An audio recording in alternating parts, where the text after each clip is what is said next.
Boa noite para todo mundo. Meu nome é Alexandre Costa, Alexandre X da Costa, né? O X é do Xavier. E desde criança, meu pai me chama de X, todo mundo me chama de X. Então, aqui em São Paulo eu sou o Alê, mas sempre fui X. Então, Dr. X vem daí, né?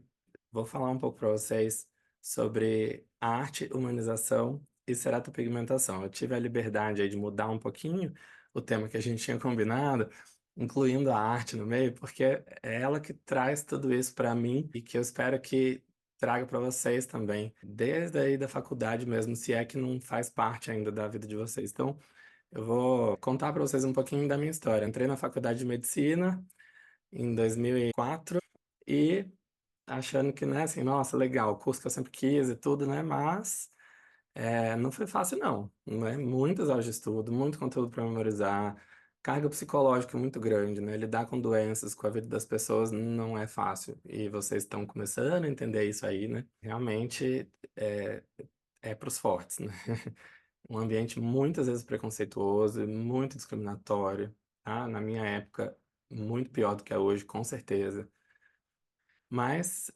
o primeiro trabalho que eu fiz na faculdade foi na disciplina de anatomia. E foi um sorteio isso, os temas. E o tema que caiu para mim foi a anatomia na arte e a arte na anatomia. E esse trabalho acabou virando uma. A gente acabou apresentando nas jornadas, em congressos e tal.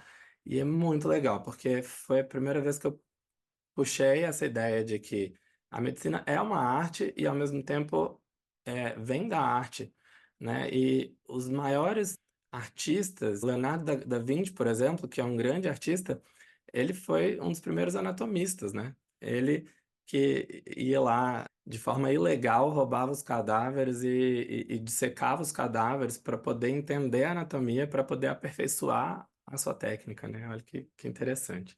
E a arte, o que que é a arte, né? A arte, eu achei essa definição que eu achei interessante. A arte é a criatividade humana que representa as experiências individuais ou coletivas por meio de uma interpretação ou impressão sensorial, emocional, afetiva, estética, etc. É interessante porque a arte, ela representa experiências. Você tem que ter uma interpretação, você tem uma impressão sensorial, emocional, afetiva e estética. É interessante pensar nisso, né? E vocês vão ver que está tudo isso associado com a prática médica. É isso que eu quero chegar lá, né? A definição de saúde, segundo a OMS, é uma definição de 1948, é saúde é um estado de completo bem-estar físico, social e mental. E não apenas a ausência de doença ou enfermidade. Então, quem está na faculdade e não teve essa disciplina ainda e não estudou isso ainda, é muito interessante entender isso, né? Saúde não é ausência de doença, é um bem-estar físico, social e mental. Então, o físico é só um deles, né? Essa abordagem biopsicossocial é o que vai, então, trazer a saúde. E é isso que a gente tem que buscar o tempo inteiro para os nossos pacientes e para a gente mesmo, né? Então, toda condição de saúde ou doença, ela é consequência da interação entre o biológico, o psicológico e o social.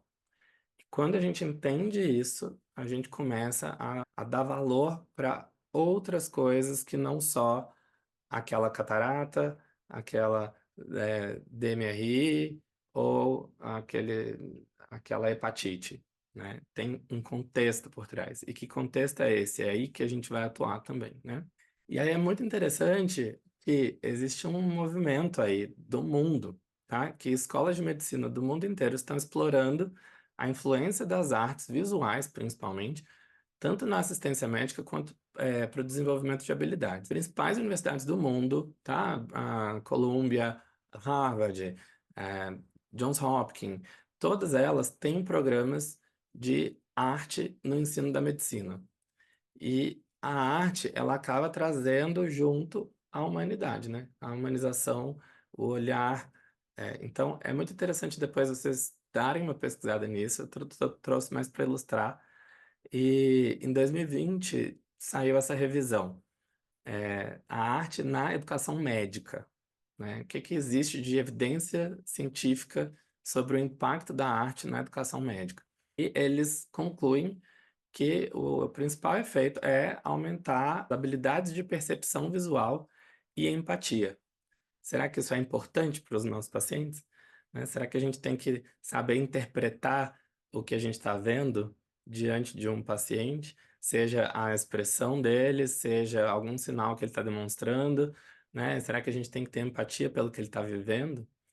É fundamental, né, gente? E na oftalmologia, será que existe também alguma evidência de relação entre o estudo da arte e o ensino de oftalmologia, né? E eu achei esse artigo de 2018 mostrando que o treinamento de observação da arte em alunos de medicina do primeiro ano podem aumentar as habilidades de observação no exame oftalmológico. E é muito interessante, porque na oftalmologia eu tenho que ser minucioso em cada detalhe que eu estou observando ali no microscópio, né? Daquele mundo que é um olho ali dentro. E muitas vezes a habilidade é comparativa. Eu tenho que comparar um exame com o outro, eu tenho que comparar um olho com o outro, eu tenho que comparar o exame antigo com o exame novo, né? Então, esse exercício, esse treino de observação e de detalhes é extremamente importante. A arte, ela pode atuar como um complemento ao treinamento médico, uma oportunidade de olhar os tópicos sob uma luz diferente e examinar as coisas de maneira criativa. A gente tem que pensar o que que aconteceu ali, o que que pode ter acontecido, como é que deve ser a situação do paciente, né? Então, imagina olhar um quadro numa cena que está ali, né, na sua frente. Você pode fazer esse exercício, né, de imaginar como que aquela pessoa está se sentindo, como que deve ser a vida dela, qual que é o contexto social que ela vive, qual é a época, qual é, né? Então, isso tudo vai trazer informações, ou pelo menos hipóteses diagnósticas, para o que você precisa saber, tá? É preciso um esforço concentrado para olhar para uma pintura. Seus olhos mudam e a pintura muda. Você percebe textura, cor, direção da luz, simetria e perspectiva. O exercício de ver a arte, notar sutilezas e detalhes é algo que não é estranho na clínica médica. A observação é um aspecto central da tomada de decisão médica. A capacidade de perceber detalhes contextuais e interpretar pistas visuais dos pacientes é crucial tanto para o clínico veterano quanto para o estagiário. No entanto, quando nos ensinam o que procurar, na maioria dos currículos médicos não somos ensinados a procurá-lo, né? Então, a gente aprende no livro que a lesão daquele jeito significa tal doença. Mas na hora que você está de frente a frente com o paciente, muitas vezes você nem examina, você nem pede para ele tirar a blusa, você nem pede para. Quer dizer, como é que você vai né, achar uma coisa se você não está nem procurando? Uma vez que você vê, tudo bem, você sabe o que é aquilo, né? Mas a gente tem que procurar. E o procurar não é só o sinal explícito, né? É o procurar o psicológico, é procurar o contexto social, é procurar saber como ele vive, como são as relações, como ele está se sentindo, tá? As artes são creditadas por nutrir as habilidades e atitudes necessárias para a interação humana significativa e o desenvolvimento pessoal. Mais uma vez, escolas de renome aí no mundo estão incluindo esse programa de arte. Isso é muito, muito legal. Por quê, né? Por tudo isso. Porque envolve soft skills, envolve melhorar as habilidades de observação, compreender melhor o cenário clínico, o contexto social, aumentar a capacidade semiológica de usar os sentidos para diagnosticar uma doença, melhorar as habilidades de comunicação e empatia, estimular o pensamento crítico e resolução de problemas, melhorar a tolerância à ambiguidade, isso é interessante, né? Exercitar a autorreflexão. Canalizamos nossa emoção na arte, né? A questão aí do self-care, o autocuidado do estudante e do profissional de saúde deve ser estimulado para limitar o estresse e evitar o burnout. Quem nunca não fica estressado durante uma faculdade de medicina e qual médico que nunca viveu um burnout? Eu já vivi, obviamente, e não é legal. Então, assim, isso é para vocês, para abrir a cabeça de vocês mesmo, tá? E foi muito legal porque na quinta convenção do CBO, do Conselho Brasileiro de Oftalmologia, eles trouxeram esse item que é o futuro do ensino da especialidade em debate. E nessa convenção, eles definiram que as competências ideais para um médico, né, deve ser o cuidado do paciente, o conhecimento médico, competência cirúrgica, conhecimento baseado na prática, habilidade de comunicação e interpessoal, profissionalismo e prática baseada no sistema. Essas três últimas aí, ó, principalmente, né? Quer dizer, quem que entende a importância de estudar comunicação, oratória, eloquência, né? Habilidades interpessoais, relação com os colegas, com os pacientes, profissionalismo, né? Ética, e a prática baseada no sistema, quer dizer, qual a realidade que eu estou atuando? Se eu for trabalhar nos Estados Unidos, gente, eu tenho que estudar o contexto deles, eu tenho que estudar a população, a sociedade, o que que é hábito, o que que não é hábito, qual que, né? Doenças comuns, doenças menos comuns. Então, entendam isso. E não precisa ir tão longe, não, tá? De Minas Gerais para São Paulo, que eu vim, né? Eu formei na UFMG e vim para São Paulo. Já foi outra realidade, assim, gritante, tá? No sentido de tratamento dos profissionais comigo com os pacientes. Então, a gente tem que ter essa percepção, né? E olha que legal, né? Isso aí é pura arte, né? Olha essa receita que foi feita por uma médica para ajudar um paciente que era analfabeto, né? Então, ela colocou fitas adesivas de diferentes estampas, identificando os horários que ela tinha que tomar cada um deles, porque ela não sabia ler. Isso, gente, só faz quem é um bom médico, que é um médico humanizado, e a arte, ela traz isso, né? Ela abre a cabeça para a gente ter esse nível de criatividade e de querer, né? Ter um tempo ali, gastar um tempo para conseguir ajudar os pacientes, que é o nosso objetivo maior, né? E esse sou eu aí, quando era criança. Sempre adorei brincar com tinta, fazer arte, assim, né? E quem diria que o X lá, adolescente, que gostava de brincar com tintas e cores, um dia ia estar no centro cirúrgico mexendo com tintas e pintando o olho das pessoas, literalmente, tá? Com a técnica da ceratopigmentação, que eu vou mostrar para vocês do que se trata isso, né? Ano passado, ou em 2022, não lembro, saiu essa reportagem do SBT, resumindo aí um pouquinho do meu trabalho, eu vou passar para vocês porque eu acho que é interessante, que mostra aí de uma forma jornalística, né, o que é a ceratopigmentação. Uma técnica de reconstrução ocular está ajudando pacientes com opacidade na córnea, o chamado olho branco. O procedimento não devolve a visão, mas recupera a autoestima dos pacientes. Teve uma época em que Rosana não via mais esperança. Foram semanas com o olho vermelho e dor.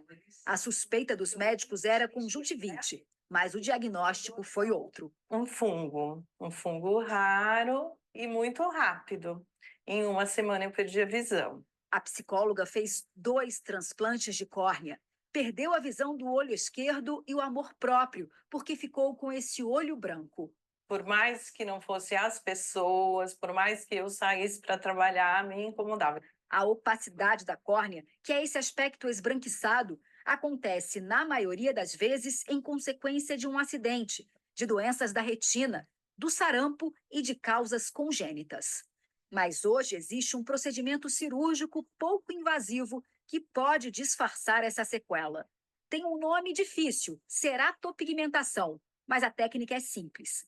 Em um centro cirúrgico, com o paciente sedado, o médico faz uma espécie de tatuagem na córnea do olho que não enxerga mais.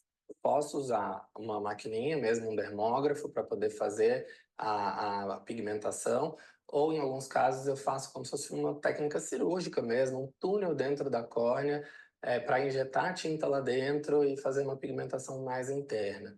Essas fotos mostram o antes e o depois. A cirurgia, ainda muito pouco conhecida aqui no Brasil, não recupera a visão, mas sim a autoestima. É uma alternativa para melhorar a estética dos olhos esbranquiçados. Já é feito em outros países do mundo, né, muitas pesquisas, muitos artigos publicados. Hoje, a qualidade que a gente tem dos pigmentos já registrados na Anvisa, com todo um crivo de biossegurança, de esterilização, eles garantem essa segurança para a gente poder fazer aqui no Brasil. E esse olhar, você reconhece? Rosana fez a cirurgia em novembro do ano passado.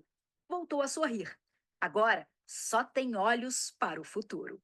Me olhando no espelho e falando: ai, agora eu tô bem, eu já tirei um peso, posso voltar à vida normal.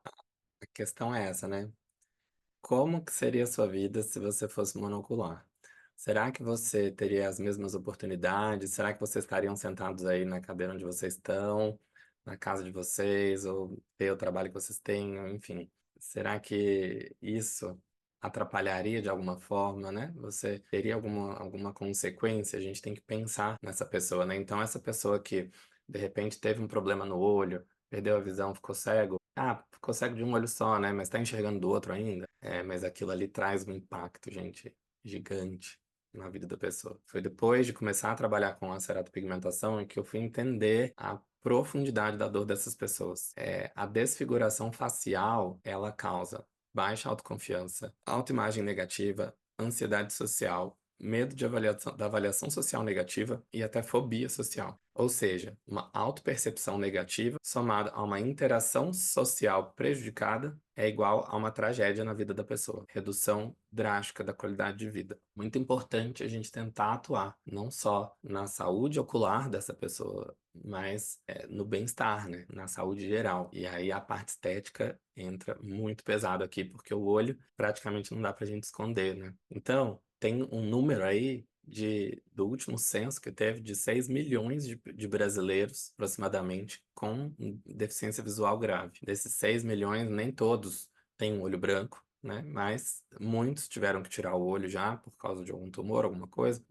500 mil aproximadamente são cegos bilateral. E quando a gente fala de ceratopigmentação, eu estou falando de pigmentação da córnea, né? Cerato significa córnea, e a córnea, para a gente lembrar, é essa camada mais anterior do olho, que tem uma espessura de 0,5 milímetro, mas que é extremamente importante para a nossa visão e que muitas vezes, depois que a pessoa perde a visão, seja por um descolamento de retina, por um acidente na córnea, um traumatismo, alguma coisa, se o olho está disfuncional, a córnea também fica disfuncional e ela acaba perdendo a transparência, ela fica com edema e fica esbranquiçada, e aí fica então com aquele aspecto esbranquiçado que a gente viu. O que é a ceratopigmentação, então? É um método utilizado para tratar funcional ou cosmeticamente opacidades corneanas ou defeitos irianos ou defeitos pupilares. É uma alternativa a próteses ou lente de contato cosmética, que até então eram as únicas possibilidades. Isso não foi eu que inventei, já está descrito há mais de 2.000 anos, tem registros. O registro mais antigo que eu consegui resgatar foi esse, de uma monografia de 1903, sobre tatuagem da córnea, que é então basicamente isso, né? Consiste na coloração artificial de opacidades da córnea por meio de uma substância corante qualquer. Em 1922, esse oftalmologista, o Dr. Samuel Ziegler, publicou esse tratado aí, que é Multicolor Tattooing of the Cornea, onde ele já descreve um avanço grande que ele teve nas pesquisas em cima disso, mas nunca foi muito popular a técnica entre oftalmologistas, e isso tem buracos aí na história, até que alguém retoma e volta a estudar e avança mais um pouco. E esse segundo salto do avanço foi em 2015, quando o Dr. Jorge Alió, que é um espanhol, um oftalmologista espanhol, publicou esse livro, então, que é o único livro inteiro até então dedicado ao assunto. E foi estudando esse livro que eu aprendi as técnicas e eu aprendi a fazer. Então, quando eu descobri que isso existia e descobri que existia o livro, eu li o livro e falei, gente, isso é muito legal. Eu vou poder mexer com tinta dentro de um centro cirúrgico, eu não tô acreditando nisso. E eu vou transformar a vida dessas pessoas com isso, né? Então, como eu já era cirurgião de córnea, e eu já gostava muito de artes, eu fui atrás de aprender e estudar e treinar em olho de porco e fazer testes e buscar os materiais. E foi aí que eu comecei a fazer. Então, desde essa época, eu venho fazendo a ceratopigmentação cada vez mais nesses últimos 8 anos. Já fiz aproximadamente uns 150 casos e eu me emociono com todos eles, porque é muito, muito forte a emoção da pessoa quando ela se vê sem aquele olho branco. Aí você entende, assim, o tão profundo que é aquela dor. Eu tive a honra de conhecer o Dr. Jorge Alió. Fui lá na Espanha, fiz um estágio com ele lá no hospital. E aí eu pude aprender mais, né? Então é muito interessante ver, aprender de alguém que fez tanta ciência em cima disso, a ponto de publicar um livro, né? E eu consegui aprender tudo baseado nesse livro. Então, basicamente, ele descreve essas duas formas de fazer a ceratopigmentação. A ceratopigmentação superficial, que eu vou pigmentar via externo, né? De fora para dentro, assim, eu vou fazer micropunturas na córnea, e a ceratopigmentação estromal, que eu vou fazer um túnel, um corte, vou dissecar um túnel dentro da córnea e vou injetar a tinta lá dentro. Eu posso fazer isso, então, manualmente ou com um aparelho, por isso automatizado, ou eu posso fazer também com o uso de um laser de femtosegundo. Os pigmentos, basicamente, a gente pode usar qualquer pigmento que seja registrado na Anvisa para tatuagem ou micropigmentação. Desde 2008, existe uma regulamentação específica da Anvisa para tinta de tatuagem e micropigmentação. Então, antes disso, não existia. E aí, talvez, o grande problema dessa técnica, né? É você saber que pigmento que você põe lá dentro do olho, que tinta que você põe, porque não tinha uma regulação, então podia ser qualquer coisa ali que desse algum problema, então ninguém era muito a favor disso. E desde 2008, isso foi regulamentado, então as tintas de tatuagem hoje, elas têm que ser estéreis, biocompatíveis, atóxicas, sem metais pesados, com todo um critério na fabricação. Isso traz uma segurança muito grande, e ela é registrada hoje como classe 3 na Anvisa, que é um produto médico para o implante no corpo humano. Então, no início eu comecei usando esses sachêzinhos de monodose, que eram tintas de tatuagem de um fabricante, mas eles são pigmentos orgânicos e o professor Alió descreve pelos estudos dele que os pigmentos orgânicos podem ser usados, mas eles vão sofrer mais degradação com o tempo. Então, ele prefere usar pigmentos inorgânicos e eu fui atrás, então, de um outro fabricante que tinha uma linha de produtos, de tintas com pigmentos inorgânicos, que é a Magcolor, e com eles, trabalhando com eles nos últimos anos, a gente conseguiu desenvolver então a linha Magcolor Vis, que é uma linha já direcionada para ceratopigmentação. Então eu já fiz uma seleção das cores e dos veículos melhores, pensando já na cor dos olhos e já facilitando aí esse trabalho então para a gente fazer a ceratopigmentação. Então isso é um lançamento aí desse ano que já é fruto desse trabalho que eu venho fazendo. As técnicas, então, como que faz, né? A primeira descrita classicamente foi a ceratopigmentação manual superficial, que seria pegar uma agulha, molhar na tinta e fazer uns furinhos superficiais no estroma da córnea para poder cobrir aquela mancha branca. Você vai repetindo até conseguir cobrir tudo. A gente ficava morrendo de medo de fazer isso, porque se você fizesse muito forte, podia perfurar a córnea e entrar dentro do olho, e você obviamente não quer isso, né? Aí você fazia muito fraquinho, o que que acontecia? A tinta saía toda depois. É uma técnica bem pouco eficiente. Depois veio a introdução do uso do dermógrafo, que é o aparelho então de tatuagem mesmo, a maquininha que usa para fazer micropigmentação, que é mais delicada até do que uma máquina de tatuagem. Então, com um dermógrafo eu consigo fazer as microponturas regulando o tanto que a agulha sai e facilitando muito, assim, sendo muito mais eficiente no trabalho. Tá? Então, o dermógrafo ele tem um cartucho que é estéreo, que vem com uma agulha dentro com uma ponta, 3 pontas, 5 pontas. Eu posso usar a configuração que eu quiser, né? Eu mergulho esse cartucho na tinta, ele aspira a tinta dentro do cartucho e vai fazendo os furinhos ali na córnea. Então, eu vou passando a caneta e vou colorindo mesmo a córnea para implantar os pigmentos. Tá? Então, aqui é, os vídeos mostrando a aplicação com 2 aparelhos diferentes, eu vou realmente passando e colorindo. Eu faço isso no microscópio, no centro cirúrgico, com tudo estéreo, né? Apesar de ser vulgarmente conhecido como uma tatuagem corneana, é uma cirurgia, né, gente? Eu tenho que preparar esse olho, raspar, eu posso ter complicações, eu posso ter perfuração, se precisar atuar, eu preciso, às vezes, ter que dar ponta. Eu já fiz, por exemplo, num transplante, né, paciente que já tinha transplante de córnea, o transplante abriu, eu tive que dar ponta. Então, o paciente ele tem que estar num ambiente cirúrgico e tem que ser um oftalmologista fazendo, tá? Isso é extremamente importante. E esse é o tipo de resultado que a gente consegue, então, com a pigmentação automatizada. Eu consigo fazer degradês de cores aí e o pigmento fica muito bem implantado. Demora um pouco a cicatrização, porque machuca um pouco a córnea, né? Mas daí também os cuidados pós-operatórios são extremamente importantes, tanto do paciente quanto os cuidados médicos, né? Mas uma vez isso cicatrizado, o olho fica com uma superfície bem, bem legal, assim, melhora muitas vezes até os sintomas, porque essa córnea que está esbranquiçada, ela tem edema, ela faz bolhas, ela dói, né? E quando você faz a micropuntura, é um tratamento até para ceratopatia bolhosa, né? Então acaba fibrosando isso, a córnea fica mais estável em termos de superfície. Aqui um exemplo para mostrar isso até, ó. Era um paciente que tinha uma superfície extremamente inflamada e irritada, um edema muito grande, né? A córnea toda inchada. Depois da pigmentação, ela gerou uma fibrose. Então você vê que aos meus olhos até dá vontade de fazer um retoque ali por cima, porque ficou uma camadinha branca, essa camadinha branca é uma fibrose que deu justamente para poder firmar essa região que estava muito alterada da córnea, né? Então, esse paciente, além de melhorar a parte estética, melhorou muito a queixa de desconforto que ele tinha nesse olho, né? E antigamente, o tratamento para isso seria tirar o olho, né? E hoje a gente deixa a evisceração para último caso. Aqui uma outra paciente que tinha um olho bem difícil, né? Uma cor meio esverdeada, meio amarelada.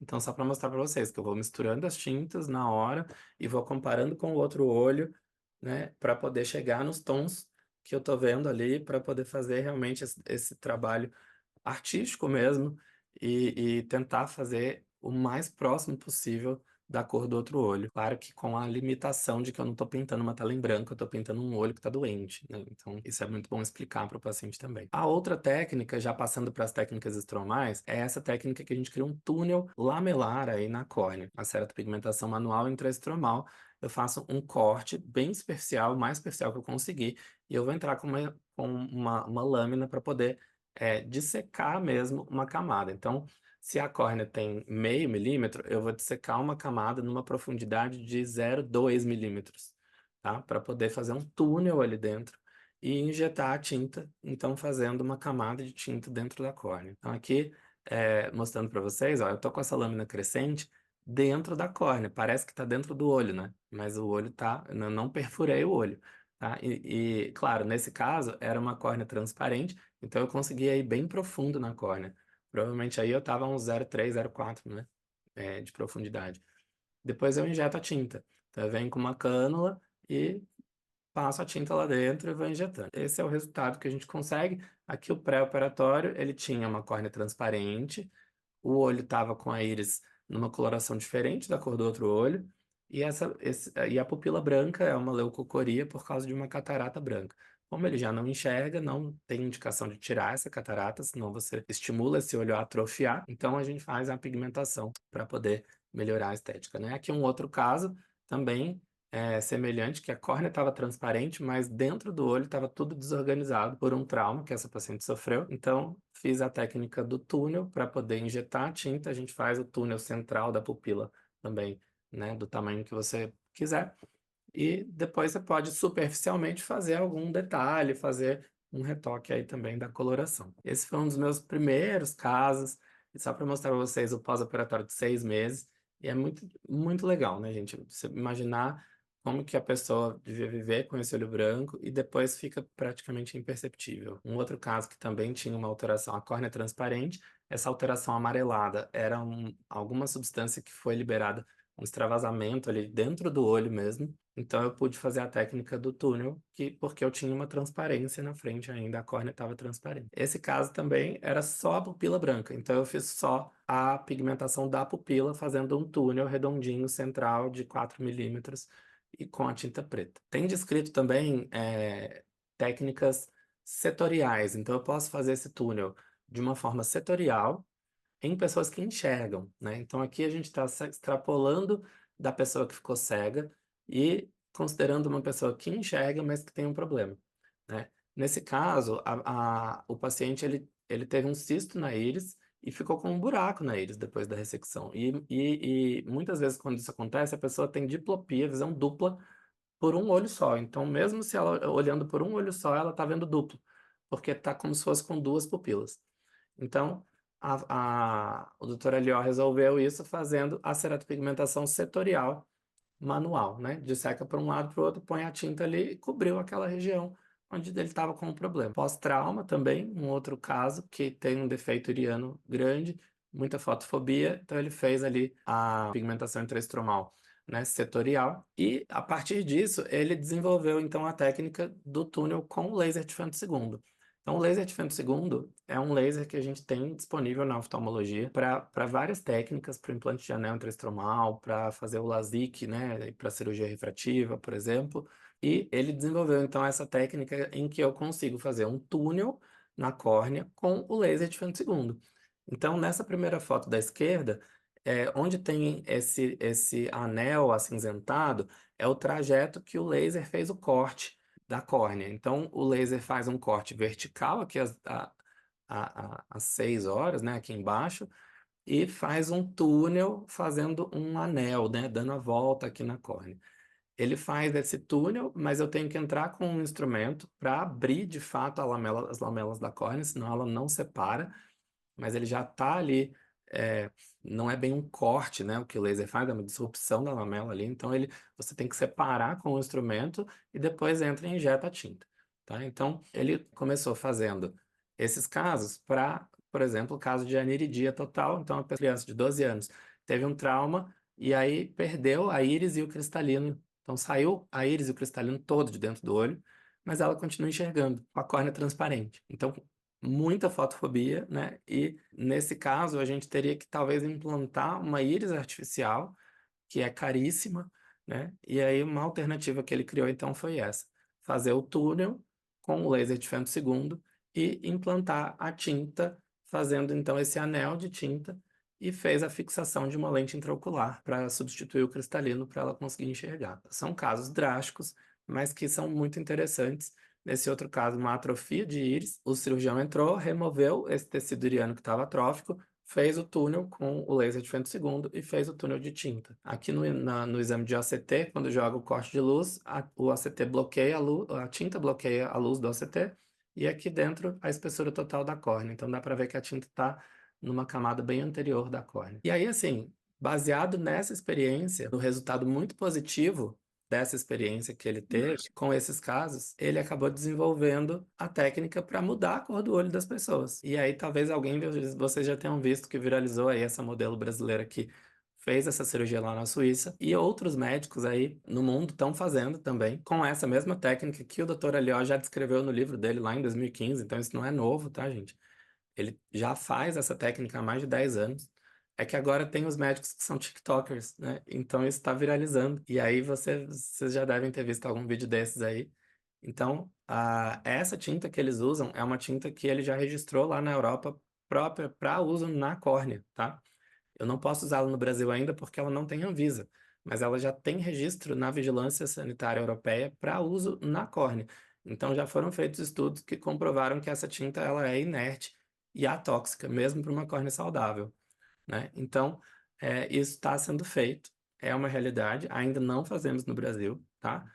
No Brasil ainda não é permitido porque a gente não tem ainda os estudos suficientes para fazer com as tintas que a gente tem aqui no Brasil e a gente ainda não tem o registro na Anvisa para usar a tinta de fora, tá? Mas, na minha opinião, isso é uma questão de tempo, porque isso já está sendo feito.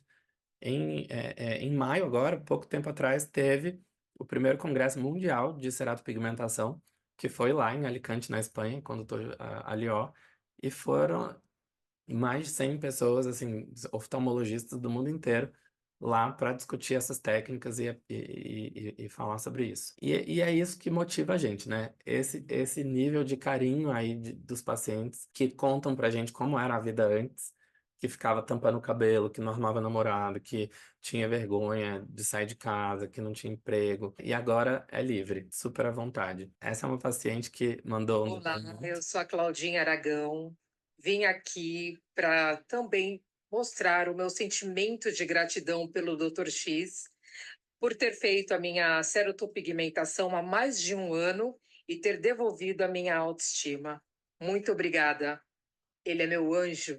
É muito, muito bonito você ver isso, né? Eles realmente ficam muito, muito comovidos. De tanto fazer e falar, eu acabei desenvolvendo um curso de ceratopigmentação, porque os colegas começaram a querer entender e saber como aprender a fazer isso, né? E realmente não existe no mundo um curso de ceratopigmentação. É como a gente desenvolveu. Então, eu juntei com o Dr. Garotti, o Dr. Giovanni Garotti, que é um colega da USP, que também fez fellow lá em Alicante com o Dr. Jorge Alió, então ele também aprendeu, viu as técnicas lá e desenvolveu outra técnica também própria dele. Então, a gente juntou forças e criou um curso de ceratopigmentação, que é uma imersão, na verdade, é a imersão vis-a-vis, porque é vis-a-vis, né? O vis-a-vis é uma marca que a gente criou justamente porque o que a pessoa mais quer, a pessoa monocular, a pessoa que está com essa deficiência no olho, tudo que ela mais quer é conseguir olhar no olho de alguém sem ter vergonha, né? Então é olhar cara a cara, face a face, né? Olhar, encarar o mundo. É estar vis-a-vis. Então a gente criou esse nome. Já tivemos 2 turmas, a próxima turma agora é em novembro. É um curso somente para oftalmologistas, tá? Então, talvez vocês não possam ainda participar, mas eventualmente, quando forem oftalmologistas ou se quiserem também indicar para algum oftalmologista, tem o Instagram lá do curso, que é Ceratopigmentação Vis-a-Vis, e o site também para poder ter lá mais informações. E nesse curso, nas outras edições, eu levei, então, alguns pacientes para dar um depoimento, né? Para contar a história, para falar como foi o processo aí, antes e depois da cirurgia. E essa é a Rosana, que vocês viram lá na reportagem, né? E ela conta um pouquinho agora nas palavras dela, né? Do que aconteceu. Eu achei interessante mostrar para vocês também. Tive fundo nos olhos e perdi a visão. Fiquei sem a visão e feia. É assim que eu me sentia. Me incomodava, não as pessoas, porque eu voltei a trabalhar, todo mundo falava, não, tá tudo bem, mas as pessoas me olhavam e choravam, quem me conhecia, começava a chorar e falava o que aconteceu. E eu me olhava no espelho e me assustava também. E eu comecei a usar lente e depois eu não consegui mais usar lente colorida. E falei, ai, acabou meu mundo, agora eu vou ficar com o olho assim. Aí eu fui, né, passei por uma consulta com o doutor Alexandre e fizemos a cirurgia em novembro. E na nova, as pessoas não acham que eu não enxergo, né? Não Estava comentando enxergo. que as pessoas acham que ela voltou a enxergar. As pessoas acham que eu voltei a enxergar. Melhorar a estética, melhorar a autoestima é o mais importante.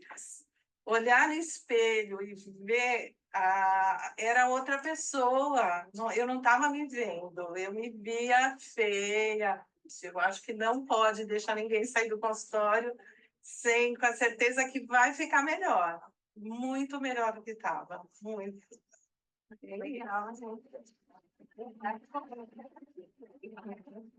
É interessante uma fala dela, né? Que ela fala que melhorar a estética, melhorar a autoestima é o mais importante. Olha que profunda essa frase, porque a gente acha isso fútil, mas, gente, para a maioria desses pacientes aí, se eu perguntar para eles assim, você quer que eu faça você voltar a enxergar e continuar com esse olho branco, ou você quer que eu pinte esse olho e você continue cega desse olho? Eles preferem que eu pinte o olho para melhorar a estética. Quantas e quantas vezes a gente já viu pessoas correndo riscos de vida até para poder fazer um procedimento estético para melhorar a autoestima? Então, a gente, enquanto médico, quer melhorar a parte física, biológica, da saúde, mas para o paciente isso não é o mais importante e a gente precisa valorizar isso, né? Olha a diferença que esse procedimento fez na vida dessa pessoa. O olho tá branco, gente, é uma desfiguração facial.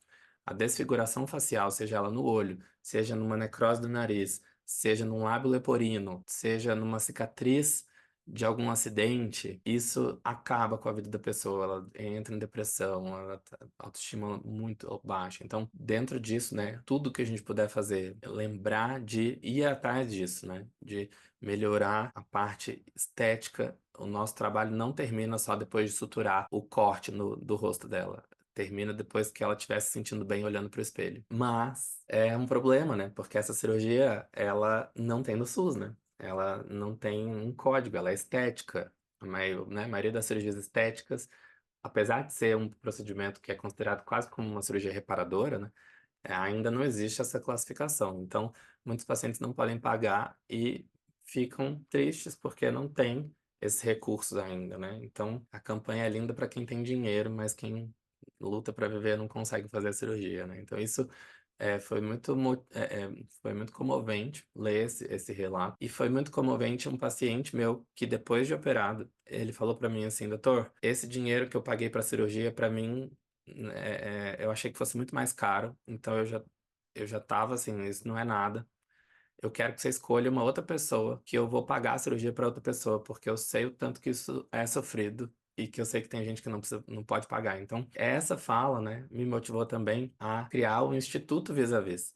Então, hoje está em desenvolvimento ainda, né, mas o Instituto Vis-a-Vis, ele é uma instituição, então, que vai buscar formas de arrecadar recursos para financiar a cirurgia de quem não pode pagar, né? Eu criei, então, esse projeto que chama Expandindo Olhares, que foi um financiamento coletivo que a gente pôs na benfeitoria. E através desse paciente e de outros e de pessoas da rede, a gente conseguiu algumas doações Então, essa foi a primeira paciente que a gente conseguiu fazer pelo Instituto. E ela veio lá do interior do Ceará para poder fazer o procedimento aqui com a gente em São Paulo. Então, também vou convidar vocês para entrar lá na página do Instituto Vis-a-Vis para ver os movimentos e acompanhar nosso progresso lá.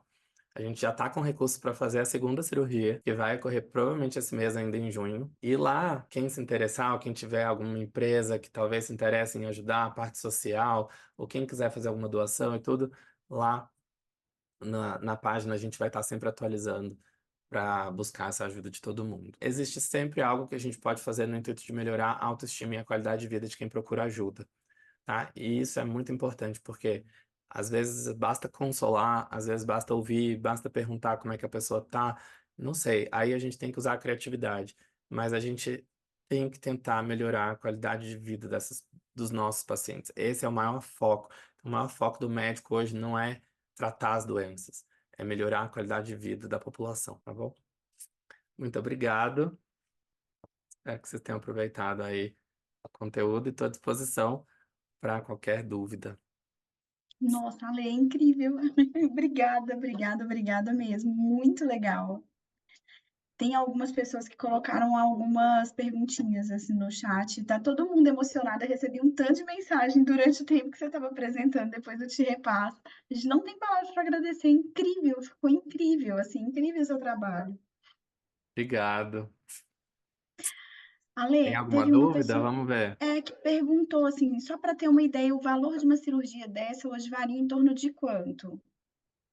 Olha, isso é muito relativo, porque depende de quem está operando, do centro cirúrgico. Então, assim, a gente tem que alugar um centro cirúrgico, tem que pagar um anestesista, tem que pagar os honorários do cirurgião, do instrumentador, o material que a gente usa. Uhum, Então, assim, e cada caso é um caso, né? Porque não é só a pigmentação. Então, você precisa eh, fazer um diagnóstico daquele olho, saber o que está acontecendo ali. Muitas vezes tem que associar procedimentos, então tem que fazer uma ceratectomia, tem que cauterizar, cortar, raspar, enfim, né? Associar, fazer um laser e tal, além da pigmentação. Então, o valor, não tem nem como eu te falar, porque é vai caso a depender, caso, né? é a avaliação do médico com o paciente. Então, o que eu oriento sempre é assim, porque muitas pessoas às vezes falam, ah, mas eu não vou ter dinheiro para pagar, eu não vou ter, não sei o quê, e nem vai atrás, sabe? Então, o que eu Aham. oriento é sempre assim, faz uma avaliação. Então, hoje, eu atendo por teleconsulta pessoas do Brasil inteiro, do mundo inteiro até, já atendi gente de Portugal, tem uma colega de Angola que também a gente está conversando para poder fazer algum caso. Então, a gente tem esse recurso hoje em dia da telemedicina, né? E pela telemedicina eu consigo já saber a história, fazer uma avaliação, pela câmera eu consigo ter uma boa ideia de como está esse olho e avaliar então qual procedimento seria indicado, de que forma, e a partir daí fazer né, um orçamento e pensar. E para casos que de repente a pessoa não possa, procura o instituto, porque Sim, pelo instituto, assim, hoje eu tenho hoje, no meu consultório, assim, eu já avaliei, eu tenho uma lista de mais de 100 pacientes que eu já avaliei que precisam da cirurgia e que estão aí se organizando para fazer e tal. E muitos desses não fizeram ainda porque não têm condições. E eles já se inscreveram lá no instituto, de tempos em tempos eu lanço o link para a pessoa que precisa da cirurgia, que não vai ter condições de pagar, para ela deixar lá a sua inscrição, ela conta a historinha, por que que ela deveria ser escolhida e tal.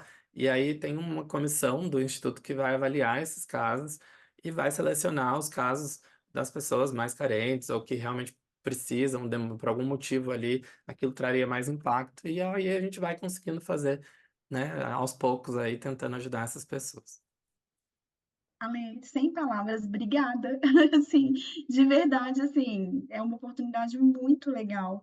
E aí eu falo assim, espero que no futuro a gente tenha a oportunidade de fazer estágio com você e de participar do instituto também, né? Assim, acho que a gente está assim, dentro da liga tem pessoas de todos os períodos, então tem pessoas que já estão prestes a formar aí, logo, logo vai ter oftalmologistas junto com você. Então, assim, é muito legal. E é um trabalho, quando não tem palavras, porque vem toda essa parte da humanização, né, da pessoa se sentir, né, nova, porque foi o que ela falou ali, não tem preço. Para ela era mais importante ter a harmonia facial do que voltar a enxergar. É incrível, assim. Gente, tem alguma outra dúvida, alguma coisa que vocês queiram perguntar aqui pro doutor? E é interessante isso, extrapolar, quer dizer, eu já gostava de arte, de tintas desde o início, fui para oftalmologia, de repente descobri que isso existia, para mim foi Foi incrível. inacreditável, assim, juntar É, isso para mim foi incrível.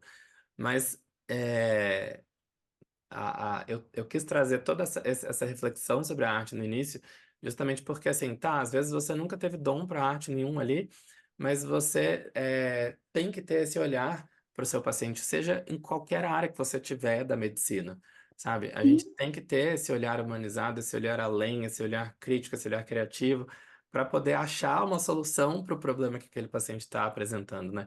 E muitas vezes essa independente da solução área, né?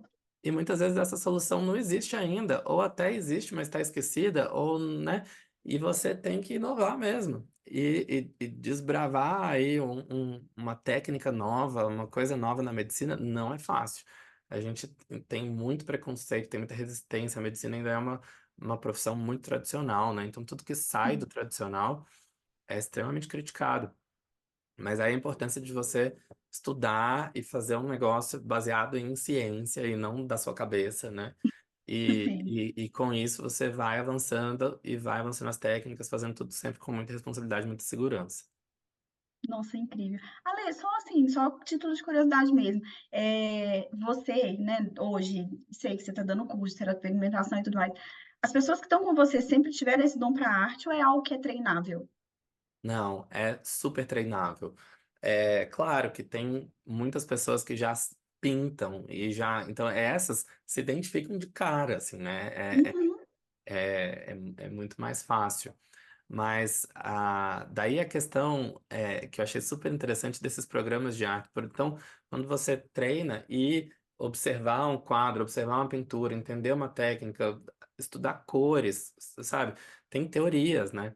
Então você sim, aprende teoria de colorimetria, teoria de pigmentologia, e você quando tem alguém ali para mostrar, para fazer os exercícios. Então, assim, é muito legal porque uma das professoras convidadas aí do nosso curso é uma artista plástica. E ela vai e dá uma aula de tintas, de cores, de mistura de cores. Como é que eu faço um marrom juntando azul, amarelo e vermelho? Entendeu? uhum, Então, isso é muito legal. E então dá para aprender, né? Claro. Então, é questão de treino mesmo. Tudo na vida é treino, né? é treino. Ale, a Bia mandou aqui perguntando que além da residência em oftalmologia, você precisou, quais outros cursos você precisou fazer para chegar na ceratopigmentação? Olha, a minha trajetória, assim, né? Fiz a residência de oftalmo e aí me especializei em córnea. Então, eu já era cirurgião de córnea quando eu descobri que existia essa técnica de cirurgia corneana, né? Da ceratopigmentação.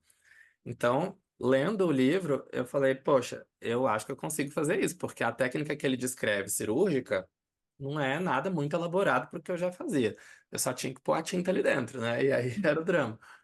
Então, eu fui atrás das tintas e entender se eu podia usar mesmo aquelas tintas do Brasil que eu tinha aqui, o que que a legislação falava, né? Então é um uso off-label, mas ela já é registrada para uso no corpo humano com as características que eu preciso. Então, daí fui para o laboratório treinar em olho de porco e fazer uns testes, até que eu fiz os primeiros casos. Então, agora, para me aprimorar nisso, eu fiz curso de micropigmentação, de lábio, de delineador no olho, porque eu precisava aprender. E eu aprendi muito com micropigmentadores e tatuadores. Né? Porque todos eles que eu falava que eu fazia isso ficavam encantados, assim, gente, como que olha onde a tatuagem está chegando, né? A um nível médico mesmo, né? Uma profissão que sempre foi extremamente criticada pela medicina, de repente eu estou usando dentro da medicina para uma causa tão nobre, Sim, e transformando a vida de tantas pessoas. Então, aí um outro ponto interessante também, né? A gente não tem que ficar preso só às técnicas médicas. A gente tem que desenvolver habilidades, né? E habilidades extras. Então, a questão de eu ir atrás de fazer cursos com tatuadores, com micropigmentadores, me trouxe mais uma gama de técnicas e de conhecimento sobre materiais que eu jamais, né, nunca tinha ouvido falar dentro da medicina. E, de repente, agora eu estou introduzindo dentro do mundo médico. Isso é muito legal, né? Abrir os horizontes, né? Exatamente. Né? A gente acha que né, uma faculdade de educação física não pode ajudar na medicina. Poxa, como ajuda, Sim, sabe? Né? Muita gente que faz medicina depois de ter feito algum outro curso, né? De ter feito fono, de ter feito... tem uma amiga minha que é fono que agora está fazendo pediatria. Você acha assim, incrível. é fono, vai fazer otorrino. Não, na pediatria ela está se encontrando e com certeza as habilidades que ela tem do conhecimento da fono vão ajudar demais ela ali em muitos outros aspectos, né? E não só na área da saúde, né? De qualquer área, Qualquer qualquer habilidade caminho que que a se gente aprender, isso vai ser aplicado de alguma forma depois. Então, aprenda, expanda na cabeça, não fiquem só no mundinho dos livros de medicina. Ale, muito, muito obrigada. Obrigada por tudo. Pessoal, tem mais alguma dúvida, algo mais que vocês queiram perguntar? Não tem palavras mesmo, viu, Ale? Assim, obrigada por hoje, obrigada por sexta-feira à noite, assim, É, pelo seu tempo, pela disponibilidade, pelo carinho, por tudo, assim, pela aula, foi incrível, obrigada mesmo. E é um prazer imenso ter você sempre com a gente, viu? Assim, foi a um gente vai acompanhar o prazer. trabalho e a gente vai se falando também, Ale. Isso aí, estou à disposição também. Qualquer coisa, né? Qualquer dúvida que vocês tiverem. Depois, futuramente, a gente pode combinar outra aula para falar de outro assunto também, da oftalmologia, da Sim, córnea. Tô à disposição. A agenda é sempre corrida, mas a gente dá um jeitinho, porque né, quem tem espírito de professor não tem coisa melhor do que ter alunos interessados em aprender. Então, é, foi um prazer. Muito obrigado obrigada, pelo Ale, convite. obrigada mesmo por hoje, boa noite. Boa noite, gente, Boa obrigada. noite. Boa